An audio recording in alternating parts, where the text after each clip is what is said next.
एक महान भक्त की चर्चा आती है।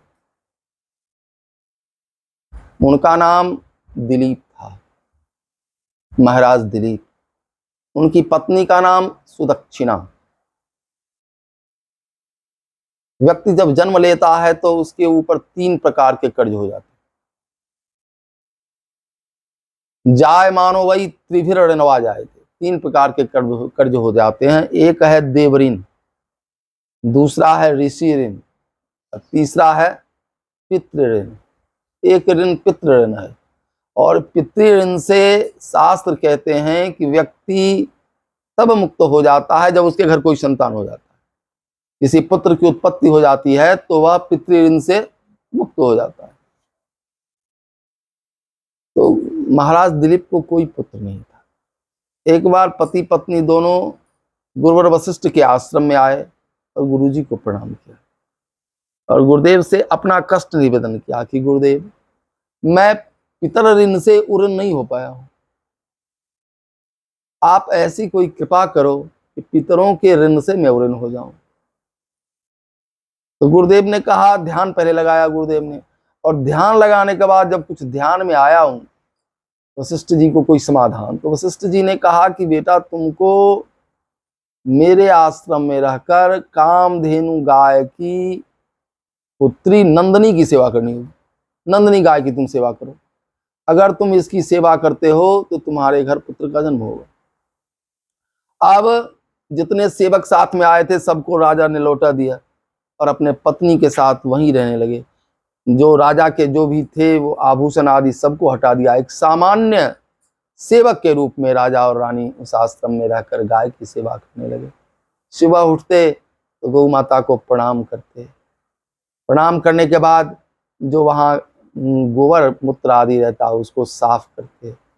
फिर गाय के लिए भोजन की व्यवस्था करते, गाय को भोजन कराते, और भोजन आदि कराने के बाद फिर चराने के लिए ले जाते जंगल में, और जंगल में चराते रहते। जहां बढ़िया घास होता वहां चराते। और फिर वहां से जब वापस लौटते तो सुदक्षिणा इंतजार करती रहती। शाम में गोधूली बेला में गाय को तिलक लगाती, गाय को प्रणाम करती, फूल माला गाय को चढ़ाती, अपने हाथ से कुछ भोग लगाती, और तत्पश्चात फिर गौ माता जब विश्राम करने लगती, सो जाती, तब राजा दिलीप सोते। इतनी निष्ठा से सेवा कर रहे थे।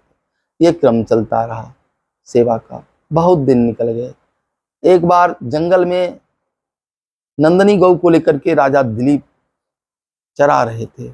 उसी समय उन्होंने देखा कुंभोदर नाम का सिंह जो है सो गाय को, नंदनी को खाने के लिए दौड़ रहा है। राजा ने धनुष बाण निकाल लिया और धनुष पर बाण चढ़ाने लगे तो ये दाहिना हाथ उनका जो था वो धनुष के प्रत्यंचा में सट गया। अब बाण ही नहीं चल रहा था। तो सिंह वेशधारी उस कुंभोदर ने कहा कि सुनो, मैं भगवान शंकर का गण हूं और मुझे यहाँ वनस्पति की रक्षा के लिए नियुक्त किया गया है, और उन्होंने कहा है कि अगर कोई जीव यहाँ आता है तो वह तुम्हारा भोजन होगा। उसको खा करके तुम अपना उदर भर लेना। कुंभ उदर, कुंभ के समान जो तुम्हारा पेट है बहुत बड़ा, उसको भर लेना और रक्षा करते रहना। मेरा काम यहाँ रक्षा करना, मैं रक्षा करता हूं। मैं तो इस गाय को भोजन कर जाऊंगा, खा जाऊंगा। राजा दिलीप ने कहा कि आपसे एक प्रार्थना है, आप तो भोजन करना चाहते हैं तो इस गाय का भोजन नहीं कीजिए, आप मेरा भोजन कर लीजिए और मेरे गाय को छोड़ दीजिए। ये हमारे गुरुजी की गाय है, मुझे इसकी सेवा में नियुक्त किया गया है। मैं चाहता हूं कि इसके बदले आप मेरा भोजन कर लीजिए। आंख बंद करके राजा दिलीप नतमस्तक होकर सिंह के सामने बैठ गए और इस बात का इंतजार कर रहे हैं कि अब सिंह मुझको खा जाएगा, अब मेरी मृत्यु हो जाएगी। लेकिन उसी समय आवाज आती है नंदनी गाय की आवाज आती है कि वत्स उठो, तुम्हारी परीक्षा पूरी हो गई। राजा दिलीप आंख खोलकर देखते हैं तो सिंह का अता पता नहीं है, सामने नंदनी गाय है। नंदनी ने कहा, बेटा मैं तो तुम्हारी परीक्षा ले रहा था, कितनी श्रद्धा तुम्हारी मेरे प्रति है। तुम मेरे दुग्ध का पान करो और तुम्हारे घर संतान का जन्म होगा। तो राजा दिलीप ने कहा, माताजी मैं मैं गुरुवर वशिष्ठ के आदेश के बिना दूध नहीं पी सकता। मैं आश्रम में जाऊंगा, गुरुजी से आदेश लेकर ऐसा करूंगा।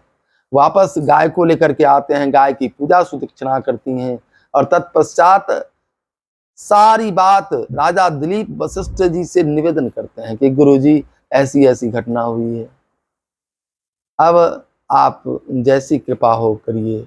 गुरुजी ने कहा कि तुम सबसे पहले जो है सो वत्स को दूध पिला, बछड़ा दूध पी लेता है और इसके बाद फिर दूध जो निकाला गया, स्वयं वशिष्ठ जी ने अपने हाथ से पति पत्नी दोनों को दूध दिया और उस दुग्ध के पान से उनके घर संतान का जन्म हुआ जिसका नाम रघु हुआ। ये इतने प्रतापी थे कि इनके नाम से रघुवंश चला।